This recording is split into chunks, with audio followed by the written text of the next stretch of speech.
Life Freud was born in Frieberg, Moravia in 1856.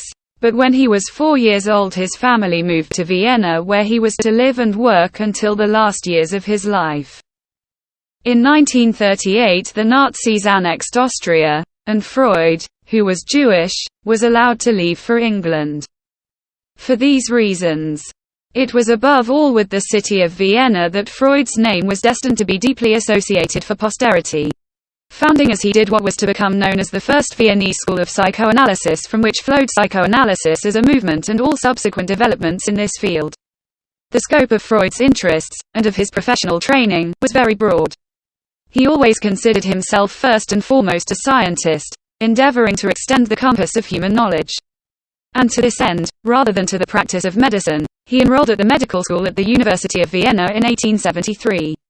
He concentrated initially on biology, doing research in physiology for 6 years under the great German scientist Ernst Brücke, who was director of the Physiology Laboratory at the university, and thereafter specializing in neurology.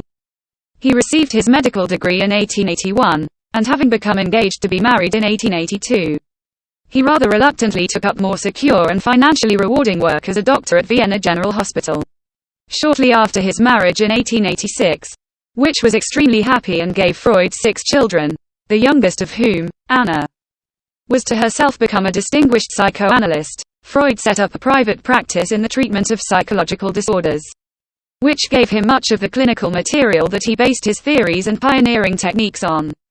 In 1885–86, Freud spent the greater part of a year in Paris, where he was deeply impressed by the work of the French neurologist Jean Charcot, who was at that time using hypnotism to treat hysteria and other abnormal mental conditions. When he returned to Vienna, Freud experimented with hypnosis but found that its beneficial effects did not last.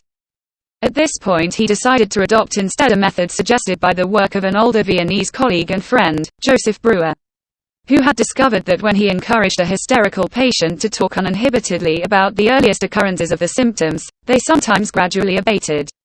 Working with Breuer, Freud formulated and developed the idea that many neuroses, phobias, hysterical paralysis and pains, some forms of paranoia, and so forth, had their origins in deeply traumatic experiences which had occurred in the patient's past but which were now forgotten, hidden from consciousness. The treatment was to enable the patient to recall the experience to consciousness, to confront it in a deep way both intellectually and emotionally, and in thus discharging it, to remove the underlying psychological causes of the neurotic symptoms. This technique, and the theory from which it is derived, was given its classical expression in Studies in Hysteria, jointly published by Freud and Breuer in 1895. Shortly thereafter, however, Breuer found that he could not agree with what he regarded as the excessive emphasis which Freud placed upon the sexual origins and content of neuroses, and the two parted company, with Freud continuing to work alone to develop and refine the theory and practice of psychoanalysis. In 1900, after a protracted period of self-analysis, he published The Interpretation of Dreams, which is generally regarded as his greatest work. This was followed in 1901 by The Psychopathology of Everyday Life, and in 1905 by 3 essays on the theory of sexuality. Freud's psychoanalytic theory was initially not well received. When its existence was acknowledged at all, it was usually by people who were, as Breuer had foreseen, scandalized by the emphasis placed on sexuality by Freud. It was not until 1908, when the first International Psychoanalytical Congress was held at Salzburg, that Freud's importance began to be generally recognized.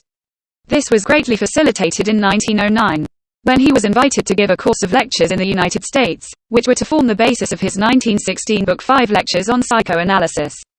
From this point on, Freud's reputation and fame grew enormously, and he continued to write prolifically until his death, producing in all more than 20 volumes of theoretical works and clinical studies. He was also not averse to critically revising his views, or to making fundamental alterations to his most basic principles when he considered that the scientific evidence demanded it. This was most clearly evidenced by his advancement of a completely new, tripartite, id, ego, and superego, model of the mind in his 1923 work The Ego and the Id. He was initially greatly heartened by attracting followers of the intellectual caliber of Adler and Jung, and was correspondingly disappointed when they both went on to found rival schools of psychoanalysis, thus giving rise to the first two of many schisms in the movement. But he knew that such disagreement over basic principles had been part of the early development of every new science. After a life of remarkable vigor and creative productivity, he died of cancer while exiled in England in 1939.